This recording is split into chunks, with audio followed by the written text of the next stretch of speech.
అండి అందరికీ ఇంకా సుబ్రహ్మణ్య స్వామికి అయితే లాస్ట్గా అయితే దండం పెట్టేసుకుని నా కష్టాలు నా బాధలు అన్నీ చెప్పేసుకున్నాను. ఇంకా ఆయనకి పంతులు గారు అయితే కొబ్బరి చెప్పి ఇచ్చేశారు. అలాగే 2 పువ్వులు 2 అంటిపుల్లు అయితే ఇచ్చేశారు.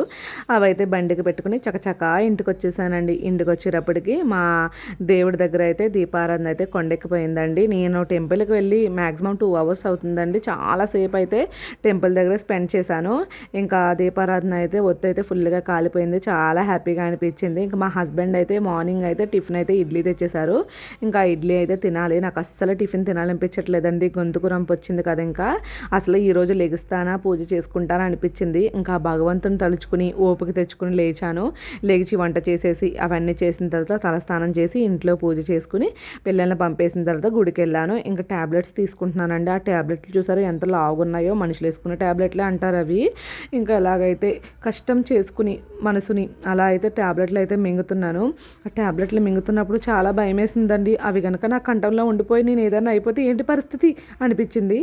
ఇంకా ఎలాగైతే ధైర్యం చేసుకుని ట్యాబ్లెట్లు అయితే వేసేసుకున్నాను. ఓకేనండి, వీడియో నచ్చితే సబ్స్క్రైబ్.